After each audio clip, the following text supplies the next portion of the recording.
Hello dear students, in this video we are going to see about control statements in Java.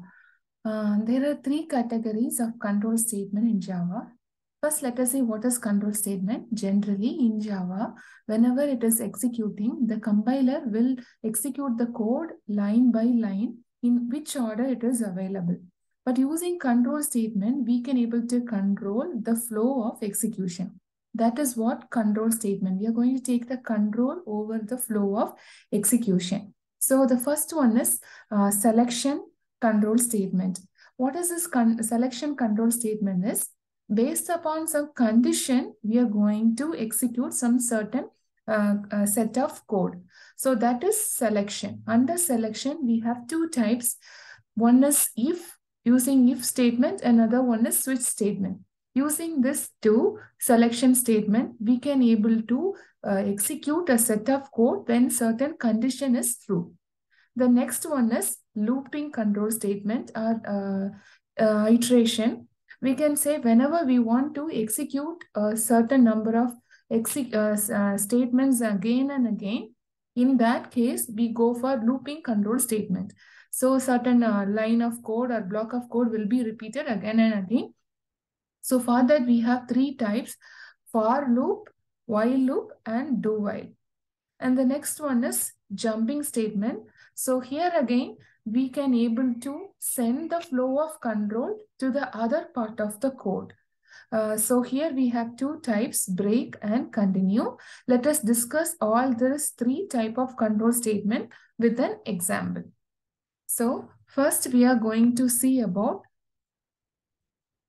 if statement. So if statement will be coming under selection control statement. So how it's look like is, if the condition is true, then we will be executing this set of code. Otherwise, we won't do. So for this, let me take an example of our grading system. So if you get a marks above 45, you will be pass. Otherwise, you have to do the reappearance, right? So let us take that example and work on it. So if I'm going to make a condition, so I'm going to check the mark. For that, I want a variable mark and its value. So mark is of integer type and I'm going to name the variable as mark. Let me initialize my mark as 98. So I'm going to check a condition. How will I check the condition? First, I have to say if, and I have to say what is this condition. I'm going to say if the mark is greater than 45, then I will say, so to display the output, we know that system.out.println, I will say you have passed. Congrats, something we are going to say. Okay. So this is a very simple control statement. So you know already the execution will be done line by line. So here, if this statement want to be executed, this condition should be true. Then only this line will be executed. So this is a very simple if statement. The next one is if and else. If and else statement. So we are going to add if else statement. So if the condition is true, this will be executed. Otherwise, what happened? We have to say the alternative also, right? So for that, we will be using else. So if the mark is greater than 45, you passed. Otherwise, what is the thing we have to say, right? Try again, something we are going to say. So this is if and else. So first we saw about simple if. Then the alternative, if this condition fails, what happens next? That will be said in the else part. So this is if and else. The next thing we are going to see is nested if. The next is nested if. What is nested if means? If one if statement present inside the another if statement, then we say it is nested. One thing present inside another. You not only for if statement, it's for all the other control statements also. If one while loop present inside the another while loop, we say it is nested while. One for loop present inside the another for loop, we say it is nested for. Or even not only one inside the if, you can put another for. So we can nest one thing inside another. So if one thing is present inside the another, we say it is nested. So let us say as nested if. example is, for example, if you get a mark greater than 45, we know you're pass. And under this if statement, we are going to put another if statement that is nested. So here I am going to check if your mark is greater than 95, then only you will get your scholarship, right? So you have to pass. That is the first condition. If you are pass, you will pass. And then if your mark is greater than 95, then only you will get the scholarship. So you will say you will get your scholarship. So something we are going to say like this. Okay, so this is what we say as nested if. So one if statement present inside the another if statement. This we say it as nested if. So hope you got it. So if I run this program, so let us run. Now you know that the mark is 98. So if the mark is 98, this condition will be true. So we can say the mark is greater than 45. So you have passed, congrats, right? Similarly, and if the mark is greater than 95, then you will get your scholarship. So now let us change the mark as, let us say 65. So what happened? 65 is greater than 45. So this condition is true. So this statement will be executed. And in the nested if, it will come inside and check is this greater than 95. Since 65 is not greater than 95, this nested if statement will not be executed. So if I run this time, so you can see you are getting the output only this first statement. You have passed. This statement alone is get executed. But this statement is not executed since the mark is not greater than 95. So now if I give the mark as 15, so it will check here. If the mark is greater than 45, then only the control will come to this set of code. This block of code, we can say set of code, or we can say this is a block of code, the code inside this curly braces. So since the condition is fail in this case, it will come to the else part. So if I run it, you will get the output as try again. Why? Because this now the mark is less than 45. So this statement, this block of code will not execute and it will come to the other part of the code, that is the else. So this is what the nested if statement and the if else statement. Now let us move to the ladder if. Okay. Ladder if. So what is this ladder if means? Let's see another example so to make you to understand. So I'm going to say if the mark is greater than let me say as 95, then I will say your grade is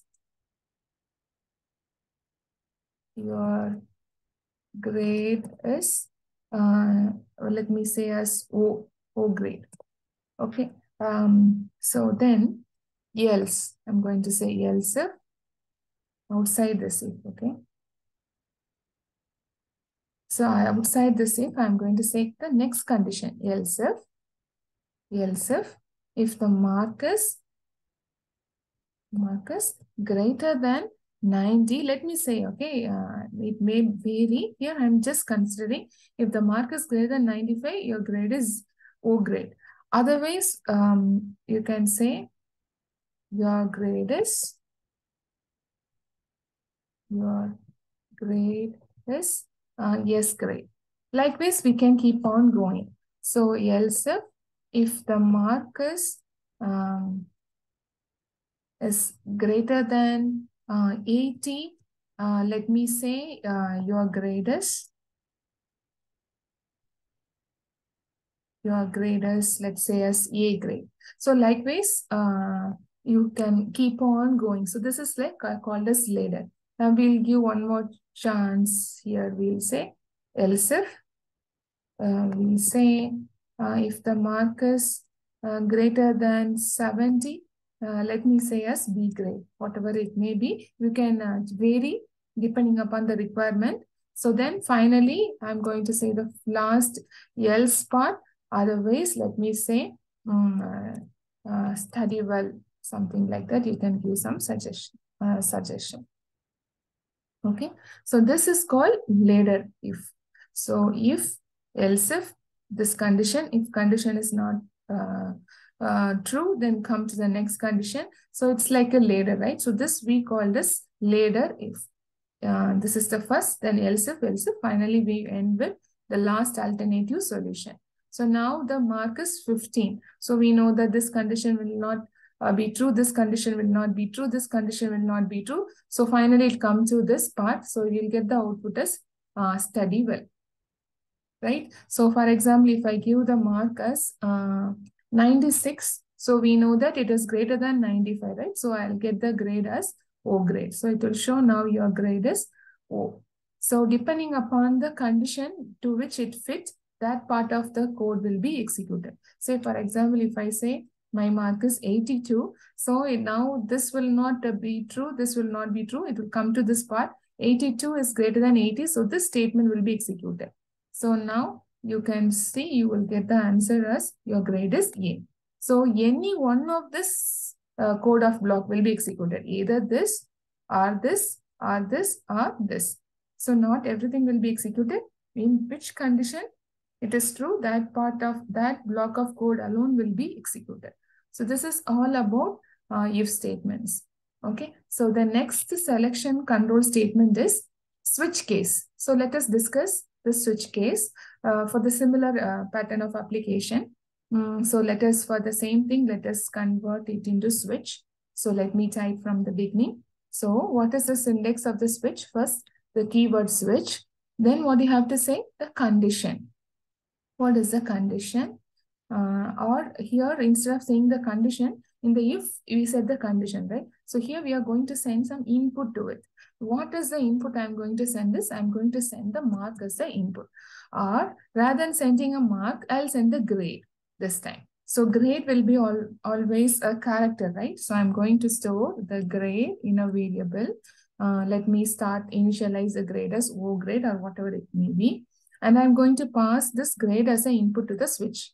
You can pass a character or an integer. We cannot pass floating point numbers as an input to the switch. You can pass an integer or a character or a string as the input to the switch. So here I'm going to pass a character as an input. So I'm going to pass a go grade or any grade. So now I'm going to have different cases. So in the later if we have many different section of if statement. Similarly, here for the different section of if statement, here in switch case, we have cases. So let me say case. What is the first case? The first case is O grade.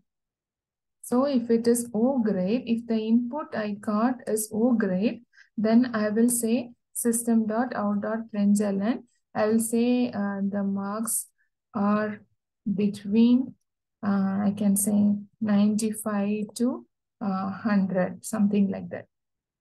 Okay, so the next case, the case, for example, when will I get S grade? I'm giving this condition, so you can fit according to the correct range. So I'm going to say the marks are between, let me say from 91 to 95 or something like that. Okay, so similarly, I can say the next case. If the grade is A grade, I can say what is the range. So don't forget about this index. We have the case is the keyword, and here is the input. What input? Which kind of data type you are sending? Since I am sending grade, which is a character, I have to give everything inside the single quotes. If it is a number, directly give the number. If it is a string, you can send a string here. So then here I can say A grade means, let me say the grade, the marks can be 81 to 90, something like this. Finally, like that, you can keep on going for B grade, C grade and all. Finally, we can finish it with finally in if else statement, we finish with else, right? Here we are going to have, if nothing is fitting, if not matching to O grade or S grade or A grade, then it will come to the default statement. So here we can say as study well. Okay, so if you are not getting O grade or S grade or E grade, then you have to study well. So that is what the case we are going to have. So it's something similar to if later if, right? Okay, so now let us execute this statement and see. If I execute here, you can see here, I'm initializing the grade as O grade, right? So what happened? The grade is now O. It will come to the case O and it is matching to it. So it will print this statement. Since I am not using, so the first statement 95 to 100 is printed. And then after which I am not giving any break or anything. So what happened is this control will be keep on flowing to the next cases. So that is one thing you have to note. But in a later if, it will be fitting to any one of the else if or any one of the if statements.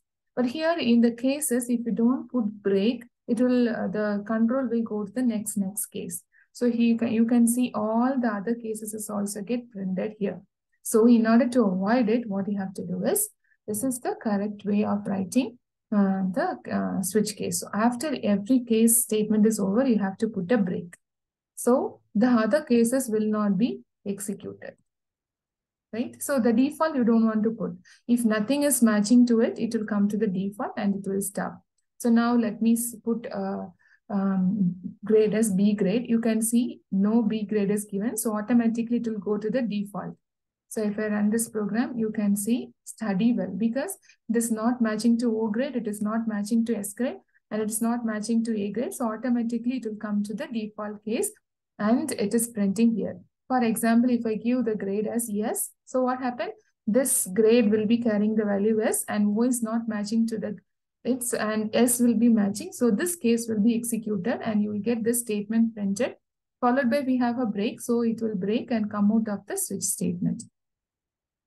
So break is a jumping statement. So it will transfer the control to the other part of the code. You can use break either inside the switch case or inside the looping statement. In all other places, you should not use break. So the only place where we can use break is inside the switch statement, also inside the looping statement. So now you can see only the marks between 91 to 95 is printed. All the other thing is not get printed. So this is about selection statement, the first type of control statement. Now let us move to the next type of control statement, that is looping statements. We know, we have already seen under the looping statement, we have for loop, while loop and do while loop. Let's see an example. So let us start with the for loop. Okay. So to make you to understand the for loop, this for loop is similar to the for loop in C and C++. So first you have to use as usual, you have to use the keyword for. Inside the for, we have to pass three things. First one is condition. So let me, first one is initialization. We have to initialize a variable. So let me initialize a variable. Name. Variable means, it's an identifier where we can store some value. So I'm going to initialize the I variable with 0. And then the next part, you have to give some condition. So I'm going to say, you are going to go until the I value is less than or equal to 50. Until it is less than or equal to 50, I'm going to do this. Looping means already we have discussed certain number of statements will be repeated again and again. Then, so first part is initialization. And this is the condition. The last part is you have to increment or decrement this I variable. So let us increment this I variable. So I plus plus.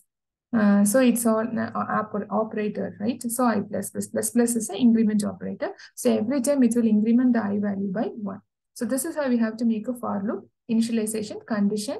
Either you can increment it or you can decrement it. So depending upon the usage. So now we are going to increment because I'm going to go from 0 to 50. For example, if I start from 50 to, if I start initialize the value is 50, and if I go to 0, then I can do the decrement because every time I decrease the value. So 50, then 49, 48, 47, likewise, every time it will be decremented. So now we are not going to do that. I'm going to start from 0 and I'm going to go till 50. So every time I'm going to increment it by 1. You can increment it by 2 as well. So I plus 2. So I value become I is equal to I plus 2. Every time the I value will be incremented by 2 or 3 or 10, whatever you want, you can use it. So now let us increment it by 1. So what I'm going to do is, I'm going to simply print the value of I. So if I do so, if I run this program, you will get the values from 1, 0, because we are starting from 0 and we are going to till 50. So all the numbers 50 till 50 is executed. So since it is coming one by in next new line, if I take away this ln new line, so everything will be printed in the same line. And you can see there is no space in between. You know that if you want to add a space, you can add concatenate a space between those numbers. So you can see now between the number there is a space, right? So this is a simple for loop. So what is repeated here again and again? Printing the value of I is repeated and again and again. I want to print the I value again and again. So we went for the for loop. Now let us add a condition here. Instead of printing all the values from 0 to 50, I'm going to add a condition. So whenever we want to check a condition and then we want to execute something, there comes the selection statement, right? So I'm going to use if statement. So, you know, if help us to check a condition, then it will help us to execute. So I'm going to say if, and I'm followed by the if. We know that there will be a condition. So what I'm going to have for a condition is, if the I value mod, when I'm going to mod to, if it is equal to 0. So if it equal to 0 means it is a even number, right? So if it is a even number, the remainder will be 0. Then if the remainder is 0, then only those even number will be printed. For the I value, if the remainder is not equal to 0, then those value will not be printed, because based on the condition, I am going to execute something. That is a selection statement. So inside the for loop, I want to repeat something again and again, but based on some condition, we are going to do that. So that is why we have this. Now let us run this program and see how it is working. So now you can see this time, all the values from 0 to 50 is not get printed. Only the even numbers are get printed. 0, 2, 4, 6, and it goes till 50, because we are giving the condition as till 50. So this is how we can use a for loop with the condition. Right? Okay. So now along with that for loop, we are going to learn the jumping statement as well. We know that there are two jumping statements are there. One is break as well as continue. As I said, you can use this jumping statement either inside a for loop or inside the switch. Other than that, you should not use this. So first, let us use the break statement and see how it is working. So for that break statement also, I'm going to, break statements means what? Transferring the control from one place to the other. So I'm going to give a condition. What is the condition I'm going to set here is, let me say as, if the value of I is equal to what we can say like 20, then I am going to say break. Now, here you can see one thing. I'm going to make it recognized by you. Here, I'm not going to give a curly brace. If a if statement or any control statement have only one line for it, then there is no need to give a curly brace. Here also, I have given curly brace. If you take away this curly brace also, it will not show you error, because this have only one statement for it. This is the only one statement for this if. And this is the only statement for this if. So there is no need to put the curly brace. And if you put the curly brace, it's also not a problem. So what does it says now? If when the I value become 20, you break it. Break, what does it do? It will break out of the looping statement. This is our looping statement. So how will you come out of the looping statement? It will come out of this closing parenthesis. So now let us run. So what does it do? Every time it go and check whether the I value is 20. If not, if the condition is false, it come here and check whether it is an even number. If so, it will print the value of I. So here you can see 18 is printed. Then the 19 condition is not matching to both of these conditions. When it comes to 20, what we say, when the value of I become 20, break it. So what happened? It will not execute this statement also, even though 20 is an even number. This statement is not executed. Why? Because break means what I said, it will transfer the control totally out of the for loop. So break you can use only in the looping statements. It can be a for loop or a while loop or a do while loop. And the break will totally take the control out of the loop, the inner loop where it is present. So that is about break. Then let us see the next control statement, continue. So what continue will do means it will skip the current execution and it will start from the next iteration. So break means you immediately it will break and come out of the inner loop. The continue means it will skip the current iteration and it will go to the next iteration. So now let us run this and see the difference. Earlier it's print only till 18, is it not? So here now if you see, when the I value become 20, it will not allow the remaining part of the code. It will skip the remaining part of the code and it will go to the next iteration. So here you can see 20 is not present. Why 20 is not present? Because it skips this set of code of block, this block of code, and it will take it to the next iteration. So I will be incremented and it will become 21, and 21 will not be matching for the both the condition, and when 22 comes it will match for the second if condition, and this I value printed and it will keep on continuing. So continue means only it will skip the upcoming next set of instructions and it will go to the next iteration. Break means it will totally break and come out of the for loop. So this is what about the difference between break and continue. So that is also called as jumping statement. I hope you have all understood this. Now let us learn the while loop. So in the for loop, I said for loop, we have three things, right? Initialization is there, condition is there, increment or decrement is there. So three things we have. And one more thing is like if you skip this, also it is not a problem. Even you can write the initialization outside of the for loop also. If this will also work, okay? So, but some initializations, if you run this program, you will get the output, okay?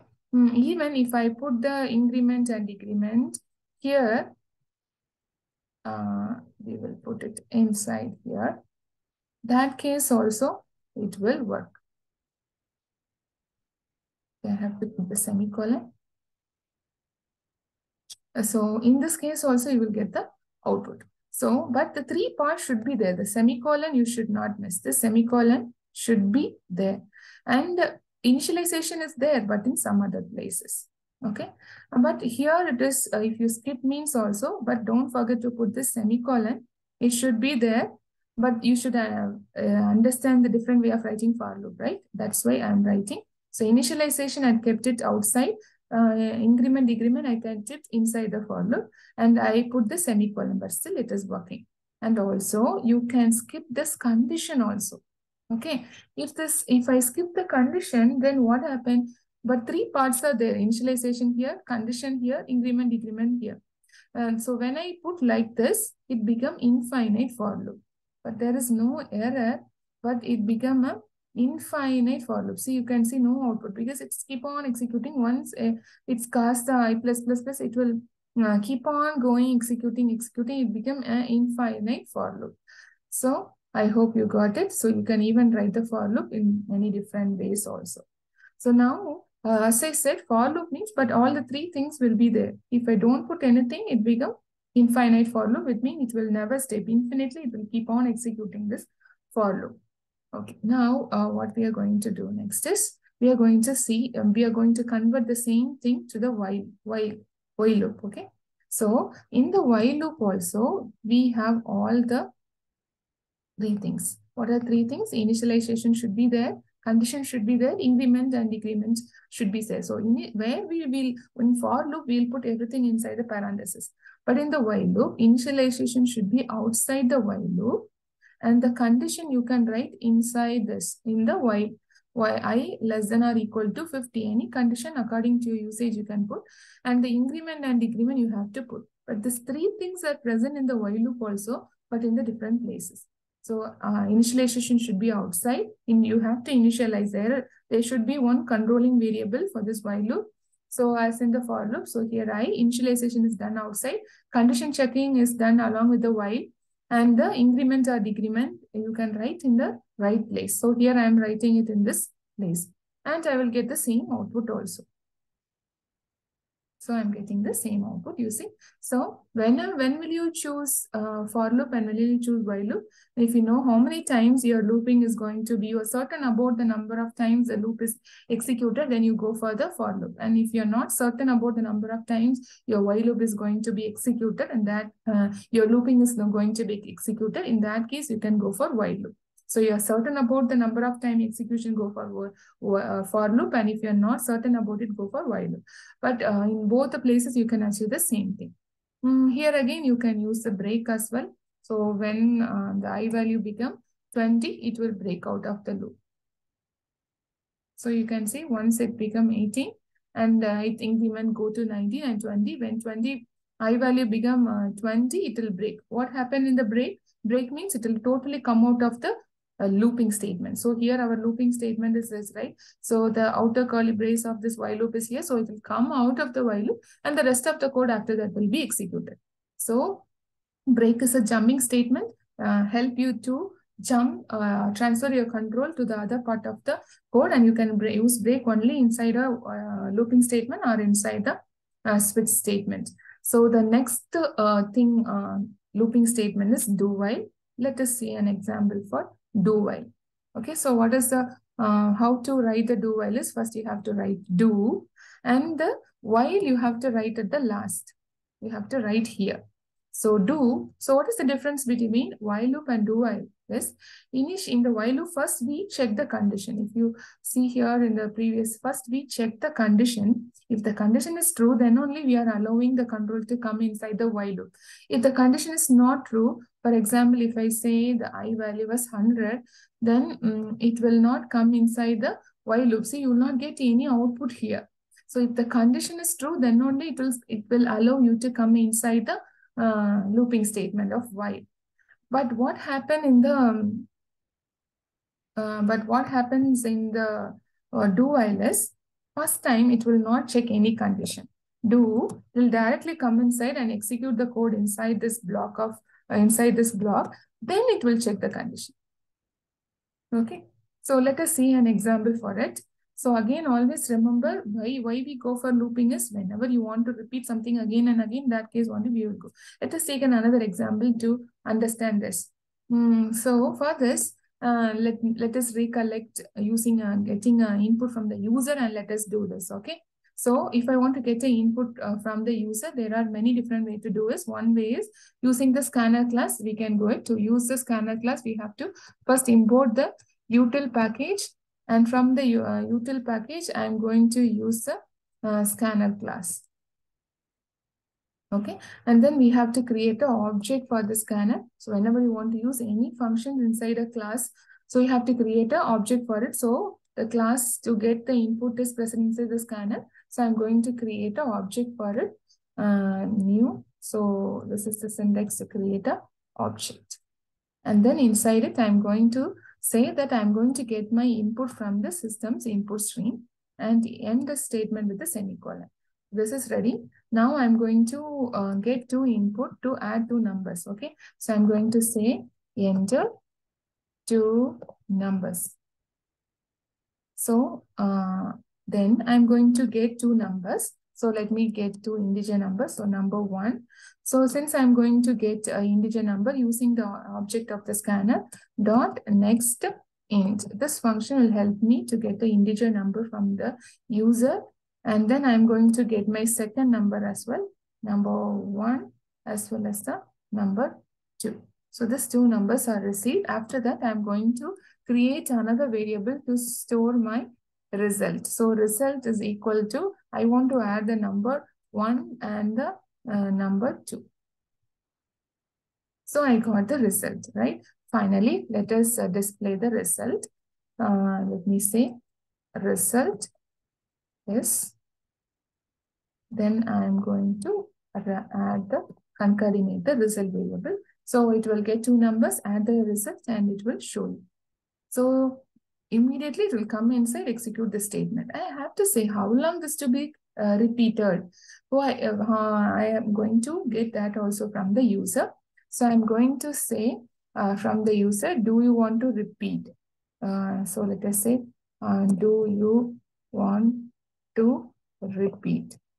So let us ask them to enter true or false. If they say true, if they type true, then it will execute once again this condition. Otherwise, it will come out of the loop. So to receive this true or false, we know we have a data type called Boolean.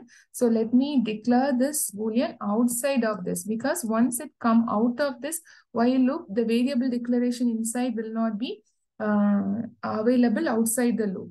So let me get a choice here. Okay, I'm declaring the variable inside, and I'm going to get the choice is equal to using the scanner object. We have next bool function that will help us to get the Boolean value either true or false. So I'm going to say whether the CH is the place where I'm going to get the input. If it is true, CH is true, then once again it go inside the while loop and execute the statement present inside the block.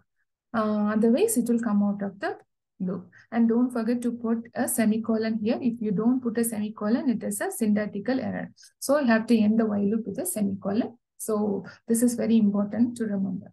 So this is how we can do it. Now let us run this program. Okay. So it is asking enter two numbers. Let me enter two numbers like 12 and 32. So it is showing the result is 44. Adding 12 plus 32 is 44. And it is asked, do you want to continue? So the spelling is want. Okay. Okay, let it be. Do you want to let me say true? Yes, I want to continue once again this addition. So if it is true, then again, once again, since the condition is true, once again, I'll come inside this do while. And again, it is asking enter two numbers. This time, let me say 45 and 54. So it shows the result is 99. And again, it is asking, do you want to continue? If I say true, once again, it will go and execute. Okay, like 12 and 78. So I got the result. Now this time I'm not going to continue. Let me say false. So now if you type anything, nothing will be coming. The control came out of this do while loop, and whatever is present here, it will be executed. Okay, so this is how the do while loop will be executed. So these are all about the control statement present in Java. So we discussed three types of control statement. One is selection. Under selection, based upon the condition, the block of code will be executed. There we have if and different variants of if we saw. And the switch statement is there. Then we have the looping statement. Whenever we want to repeat a block of code again and again, we have to go for looping. Under the looping, we saw about three things: for loop, while loop, and do while. And then we saw about the jumping statement. It will transfer the control to other part. Now, finally, I end with another one. We saw the for loop, right? Another one variant of for loop is also there. There are different variants of if, right? Similarly, there is one more variant of for loop that is called as for each loop. Okay, so if to do understand for each loop, I have to make an array. Hope you know about array. I'm going to create an array using array initialization. So let me create the array values 1, 2, 3, 4, 5. Let me put 5 integer numbers inside this array. So how to use this for each loop is first you have to say for, and then followed by the for. Here it is little bit different syntax. What I have to say is I am going to access this array. So whenever we want to access some data from a collection, we can use this. So I want to access which variable? This array. And every time array having many number of value inside, right? So I will take one more value from this array, and then since array is an integer variable, I want a container to store it. So let me say the container is X. So what happened? It will take, these are the values of ARR. So automatically, instead of we saying the initialization, instead of we saying the condition, instead of we every time increment or decrement, it automatically do all these things for us. That is the specialty of for each loop. So first it will take the number 1 and it will store in the variable X. And here we will use a system.out.println, and we can print the value of this I. So the next, so that iteration is over. The next iteration will take the value of 2 and it will put in the variable X. So 2 will be printed. Next time it will take, so automatically it will do all these things. In the previous version of in the previous variant of for visa, we have to say 3 things: initialization, condition, increment, decrement, everyone we have to say. But here, all these things will be automatically taken, automatically done. Okay, so let us run this and see. Okay, so what happened here? It is all printed as I. So what we have to give? We have to give X, because it is taking the value 1 by 1 and it is storing in the variable X. So I have to give X here, right? So now let us see. You can see 1, 2, 3, 4, 5. So those things are present inside the array. Until the end of the array, how many values are there? Automatically it will go starting from the beginning and going to the end. For example, if I add some more values here like 6, 78 and then 63, some data. So if I run again, you will get all the values. Even though we don't say where to start and where to end, you will get automatically. So that is a speciality of this for each loop. This syntax of using for loop is called for each loop. So here we have to say the collection name, whatever it may be. Here we have used array. Automatically it take one value and it will put it in this variable, and then we are using. So using this, we can just only take and display. We cannot go and alter or update anything inside the array. So that's all about the control statement. Hope you all have understood this. Thank you.